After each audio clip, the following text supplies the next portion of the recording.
Birla Open Minds International School, Karimnagar. Nursery to grade 8th with IIT NEET Foundation. AC Campus, Dan Residential. Admission lu jaruguchunnవి.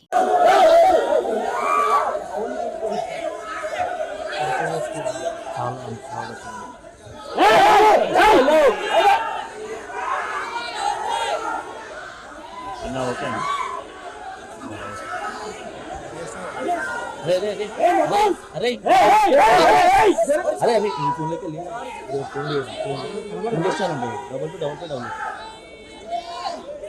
Mobile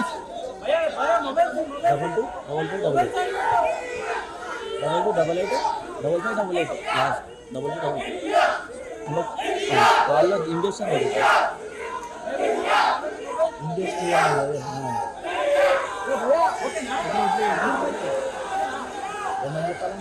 India తీసుకున్నాను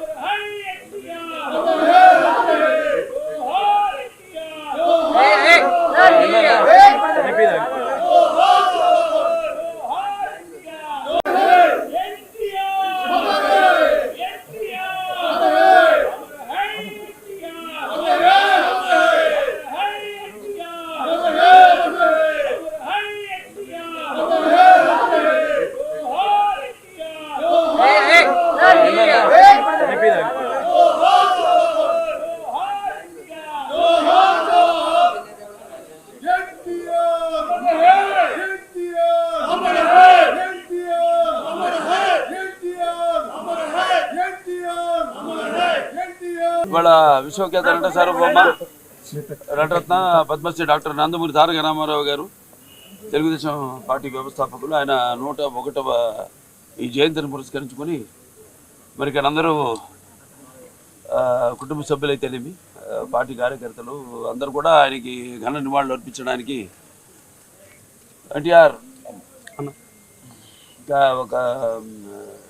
ఒక శక్తి ఆయన ఎన్నో సందర్భాల్లో చెప్పడం జరిగింది. ఎన్టీఆర్ అంటే కేవలం నందమూరి తారక రామారావు మాత్రమే కాదు, ఎన్నట్టు నటనాలయం, ఆయన ఇల్లు ఒక నటనాలయం, అందులో ఆయన ఒక నటరాజు నటసింహుడు. టీ అంటే తారామండలంలో తారక ధ్రువ తారకుడు, ఆర్ అంటే రాజర్షి రారాజు, రాజకీయ దురంధర యుగంధరుడు, రమణీయ రమ్య కమనీయ సౌమ్య గుణధాముడు అని. అలాగే ఆయన మొదటి నుంచి కూడా చూస్తే ఆయన ఈ జీవిత ప్రస్థానం ఒక మామూలు రైతు కుటుంబంలో పుట్టి, అలాగే ముందు అవకాశం వచ్చారు కూడా కాదు అని ముందు చదువుకే ప్రాధాన్యత ఇచ్చి ఆయన చదువు పూర్తి చేసుకున్నాక మరి చలనచిత్ర ప్రవేశంలోకి అడుగుపెట్టడం జరిగింది. అదే ఇక ఆయన చలనచిత్ర రంగంలో ఆయన ప్రస్థానం గురించి వేరే చెప్పనవసరం లేదు. ఎన్టీఆర్ అంటే ఒక నటనకు నిర్వచనం, ఎన్టీఆర్ అంటే ఒక నవరసాలకు ఒక అలంకారం, ఎన్టీఆర్ అంటే నటనకు ఒక విశ్వవిద్యాలయం. తర్వాత ఆయన ఈ రాజకీయ రంగ చలనచిత్ర పరిశ్రమలో మకుటలేని మహారాజుగా ఉన్నప్పుడే ఆయన ఈ చలనచిత్ర పరిశ్రమ నుంచి నిష్క్రమించి ఇటు రాజకీయ రంగ ప్రస్థానం చేయడం జరిగింది. అలాగే ఆయన ఎన్టీఆర్ అంటే ఆ తర్వాత నవశకానికి ఒక ఆరంభ మంత్రం, ఎన్టీఆర్ అంటే ఒక నవజాతికి మార్గదర్శకం, అలాగే ఎన్టీఆర్ అంటే నానా జాతులకు దైవ సమానం. అలాగే ఎంతోమంది ఆనాడు ఒకే పందాలు వెళ్తున్న రాజకీయాలను మార్చి ఎంతోమంది ఎవరైతే అంటే అంతకుముందు ప్రతి తెలుగు మట్టి గడ్డ కూడా నేను తెలుగువాడని సంగర్వంగా చెప్పుకొని దమ్ము, ధైర్యం, సత్తువ, తెగువ, అలాగే అహంకారానికి తానబెట్టి పదును పెట్టి బయటకు వచ్చి చెప్పించిన ఒక తెలుగు తేజ నందమూరి తారక రామారావు గారు. అంటే ప్రతి తెలుగు బిడ్డ బొడ్డు ఉడకముందే రాజకీయ చైతన్యం తీసుకొచ్చింది నందమూరి తారక రామారావు గారు. అలాగే అంతకుముందు ఎంతోమందికి రాజకీయాల మీద పెద్ద ఆసక్తి ఉండేది కాదు, అలాగే చాలామందికి తెలిసేది కాదు అసలు రాజకీయాలు అంటే ఏంటో. అటువంటిది ఒక రాజకీయ చైతన్యం తీసుకొచ్చి కేవలం రాజకీయాలకు కొంతమందికే పరిమితమైన ఈ రాజకీయాల్లోకి అటు డాక్టర్లు అయితేనేమి, లాయర్లు అయితేనేమి, గ్రాడ్యుయేట్లు అయితేనేమి, పోస్ట్ గ్రాడ్యుయేట్లు అయితేనేమి, అలాగే అభిమానులు అయితేనేమి అందరూ కూడా రాజకీయాల్లోకి తీసుకొచ్చి మరి అంతవరకు ఈ యొక్క అధికారంలో ఉన్న పదవులకు దూరంగా ఉన్న బడుగు బలహీన వర్గాలు అయితేనేమి, వెనకబడిన తరగతులు, అలాగే తాడిత పీడిత కులాలు అయితేనేమి, మైనారిటీలు అయితేనేమి అందరూ కూడా తీసుకొచ్చి సాధారణంగా ఆహ్వానించి అధికారంలో ఉన్న పదవులతో అలంకరించిన మహానుభావుడు నందమూరి తారక రామారావు గారు. అలాగే ఆయన మరి రాజకీయ రంగంలోకి వచ్చాక అధికారాన్ని పార్టీ పెట్టి 9 నెలలకి అధికారాన్ని చేజిక్కించుకుని మరి తర్వాత ఆయన ప్రవేశపెట్టిన ఎన్నో పథకాలు ఎన్నో సాహసోపేతమైనవి, ప్రజలకు ఉపయోగపడేవి, అలాగే ఎంతో సానుకూలమైనవి. ఎన్టీఆర్ రాజకీయాలకు రాకముందు, ఎన్టీఆర్ రాజకీయాల్లోకి ఇచ్చాక ఆయన ప్రవేశపెట్టిన పథకాలు వాటిని ప్రవేశపెట్టి అమలు పరుస్తూ ముందుకు వెళ్ళడమే తప్పితే ఇప్పుడు ఉన్న పార్టీలకు మన రాష్ట్రంలోనే కాదు దేశంలో కూడా చూసినా మనం ఒక విప్లవాత్మకమైన సంస్కరణలు అయితేనేమి. ఎన్టీఆర్ గారి 101వ జన్మదినోత్సవ సందర్భంగా ఈరోజు ఘాట్కి రావటం జరిగింది.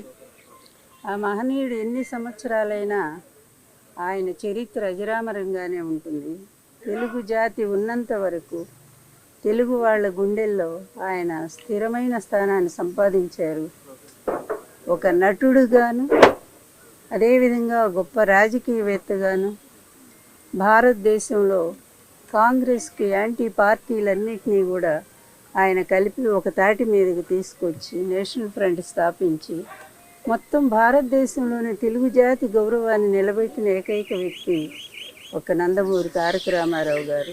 నేను ఆయన భార్యని అవటం ఎన్నో జన్మలుగా చేసుకున్న పుణ్యం నేనది. ఆ మహనీయుడిని ఇప్పుడు కుటుంబ సభ్యులు మేమే కాదు, యావత్ ఆంధ్ర జాతే కాదు, ఎక్కడ విదేశీయాల్లో ఉన్న తెలుగు జాతి కూడా ఆయన్ని స్మరించుకుంటూనే ఉంది. ఎన్నో చోట్ల మరి ఈ కార్యక్రమం నిర్వహిస్తూనే ఉన్నారు. ఎన్నో అన్నదానాలు జరుగుతున్నాయి, ఎన్నో రక్తదానాలు జరుగుతున్నాయి.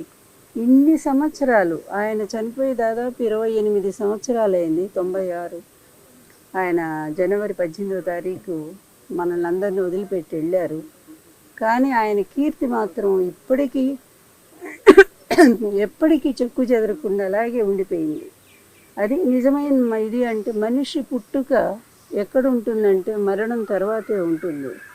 మరణించినా బ్రతికుండే వాళ్ళు ఎవరో భగవద్గీత చెప్పినట్టు కూడా అటువంటి మహామనిషి జాతస్య ధ్రువోహి మృత్యువు అన్నట్టు మరణం అనేది ప్రతి ఒక్కళ్ళకి అది సహజమైనటువంటిది. మరణించిన బ్రతికి ఉండటం అనేది ఒక్క ఎన్టీఆర్ గారికే సాధ్యపడింది అనుకోవాలా.